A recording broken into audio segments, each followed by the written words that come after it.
Todos os meus livros favoritos de astrologia são escritos por psicólogos e Os Deuses da Mudança, do Howard Sasportas, é um dos que eu gosto bastante. Celeste, obrigada pela indicação. E ele fala sobre os agentes de mudança no nosso mapa astral, né? Plutão ficou retrógrado há algumas semanas atrás, na mesma semana em que a Lua ficou cheia em Escorpião, e era a mesma semana também do Sabá de Samhain, que é um Sabá na Wicca que significa a morte do Deus Sol, né?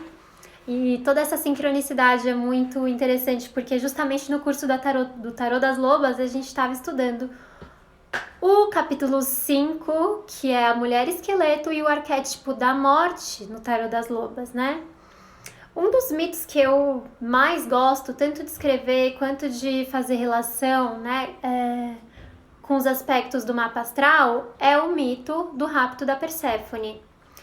E, bom, considerando que o Plutão, ele é Hades, né, na mitologia grega, a gente pode associar, se a gente olhar para o nosso mapa natal, identificar onde é que está o Plutão, em que casa que ele caiu, qual aspecto ele faz com outros planetas, isso pode revelar qual o processo de Perséfone que eu, né, em que área da minha vida esse processo se manifesta, né? Porque o Plutão ele tem essa capacidade de revelar aspectos nossos que antes estavam velados, que antes estavam escondidos, né? Que antes estavam enterrados.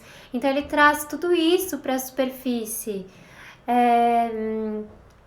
Ele torna isso consciente. Cada aspecto que o nosso ego excluiu, o Plutão, no mapa natal, dependendo do trânsito que ele faz, ele acende isso, traz isso à tona, traz isso para a consciência, né?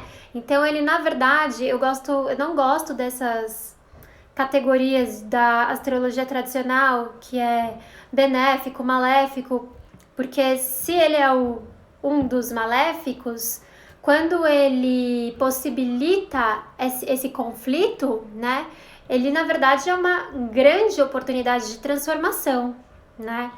Então, agora o Plutão tá retrógrado em Capricórnio, então onde é que tá Capricórnio no teu mapa, né, para você ver como isso influencia diretamente no teu aspecto pessoal. Mas, aqui no Tarô mitológico, a morte é justamente Hades.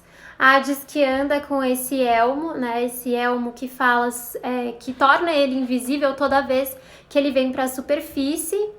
Então isso já traz essa conotação de que é algo, né? De que o Hades ele domina algo, ou Plutão domina algo que está além daquilo que a gente pode ver, que está além da superficialidade, né?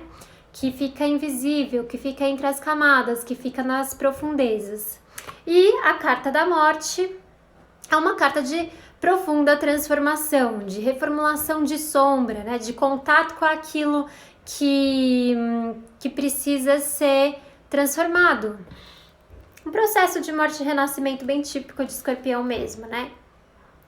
Enfim, eu queria contar um pouquinho do rapto de Perséfone para vocês se identificarem ou não com esse mito e de repente entender onde que ele funciona especificamente aí na vida de vocês. Então, era o seguinte: Perséfone chamava-se Coré e ela era filha de Deméter e ficava, né, ela tinha tamanha ingenuidade, era uma donzela virgem, sem nenhum, assim, totalmente alheia, não tinha maldade nenhuma, não tinha malícia nenhuma. E Afrodite ficou chocada, né? Como assim essa menina? Como assim essa menina vive assim, né? Com essa pureza, com essa delicadeza, com essa, enfim, inocência toda? Como isso é possível?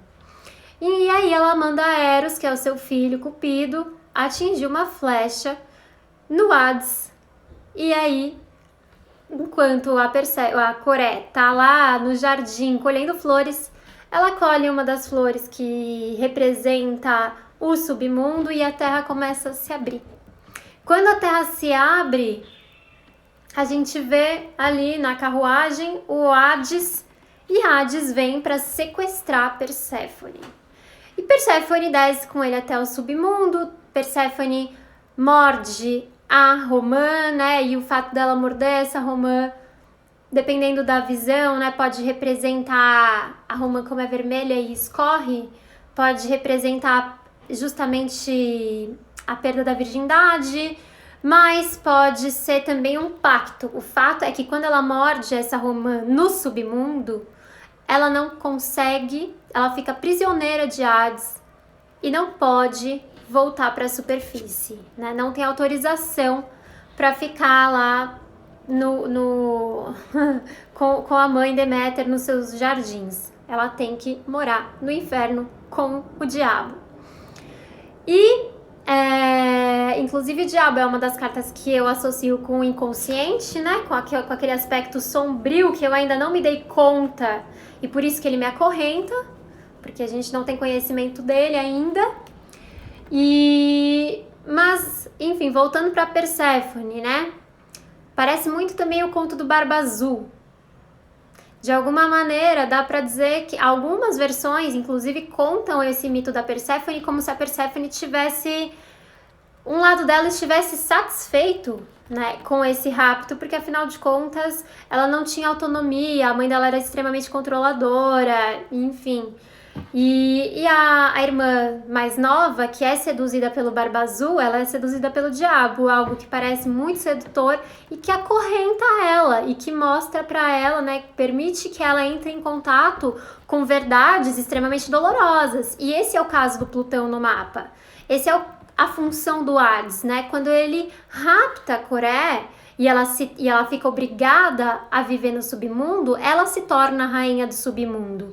E, na verdade, ela luta muito para poder sair daquele lugar, né? Ela quer o tempo todo voltar para a superfície, ela fica em luta, ela não aceita. Porque quando a gente entra em contato com as nossas profundezas e com as nossas sombras, a gente resiste. A gente resiste muito para aceitar o que a gente está vendo, né? E é mais ou menos esse o processo, até a gente olhar para aquilo e falar, putz, abrir a portinha, né, pegar a chavinha e abrir a porta proibida do Barba Azul, a gente fala, quando a gente aceita o que a gente fala, o que a gente vê, não dá para desver, né? Então, é um processo de torre, é uma conscientização, né? Uma nova consciência que eu não posso ignorar e que a partir disso eu preciso promover uma mudança, né? Então, a partir do momento que ela aceita estar no submundo, ela topa casar com Hades, ela passa a apreciá-lo, ela aprende a amar Hades. Então esse é o encontro com a sombra, esse é o casamento com o Barba Azul, não tem escapatória, não dá pra fugir. Para que eu fique cada vez mais esperta, né? Toda vez que o diabo se aproximar, toda vez que as tentações, todas as vezes que alguma coisa estiver me desviando do meu caminho, do meu propósito, enfim, da minha verdade, se eu tiver treinado muito bem, se eu tiver casado com o Barba Azul, casado com Hades, mergulhado nas minhas profundezas, eu vou estar cada vez mais atenta em cada oportunidade que o Barba Azul, né, o sabotador, aparecer. Então, nessa hora, quando ela topa casar com ele, quando ela se entrega para a sombra, né, o poder da sombra, e lembra que na sombra a gente tem um material do inconsciente que não é só depósito de sentimentos ou emoções reprimidas, memórias esquecidas, né?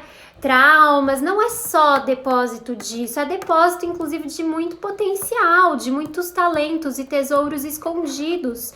Então, quando a gente faz essa visita ao Hades, a gente, né, traz para a consciência coisas que são dolorosas, no entanto, a gente também se apropria daquilo que é nosso, que foi esquecido e que precisa de integração, né? Aliás, não tem como não integrar, nem aquilo que é ruim, nem aquilo que é bom. Não tem como se desfazer, na psique nada se perde, né?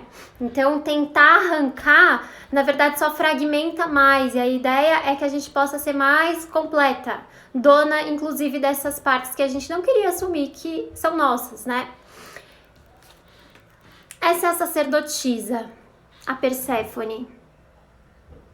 A Perséfone é o arcano 2 no tarô mitológico, a sacerdotisa.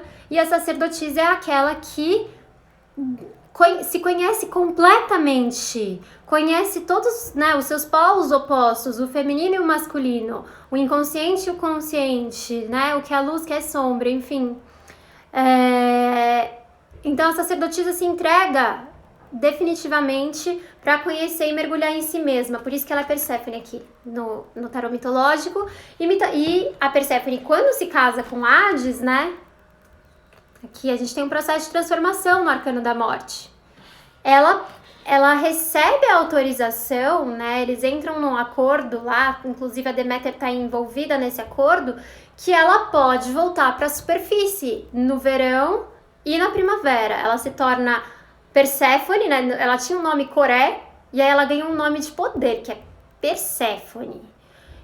Então ela ganha esse poder sobre ela mesma, né? É a rainha do submundo, é a deusa da primavera, é a deusa do florescimento, né? Porque a primavera vem depois de um longo período de inverno, né? Então ela passa o inverno e o outono com seu marido, e depois, no verão e na primavera, ela pode passar na companhia da mãe, e assim surgiu as estações na mitologia grega. Eu trouxe também o 8 de copas, que é desse mito da psique, do Eros e da psique, que eu gosto muito, e eu fiz vídeo já sobre ele, tem aí no IGTV, que fala sobre as projeções e o amor romântico e a fantasia, e é importante de desconstruir isso para viver uma relação real e verdadeira, né? E quando a gente quer encarar a verdade de alguma coisa, essa aqui é Perséfone, no caminho para o submundo. Entregue, ela nem sabe se ela vai sair viva de lá. Perséfone não, desculpa, essa é a psique. Então ela só vai, assim, seja o que Deus quiser, dá na mão de Deus agora, né? E se entrega para esse processo de autorreconhecimento de si e do outro, né? Do que é verdade nessa relação, né? Então, Plutão tá retrógrado, se eu não me engano, até agosto ou setembro, agora eu não lembro, mas vão ser vários meses pra gente rever essas questões de tabus, de medos, de sombra, o que ficou reprimido, que pode vir à tona, né, agora nesse momento, para que a gente reavalie, né, para que a gente possa desconstruir e, por mais doloroso que seja, sair transformadas.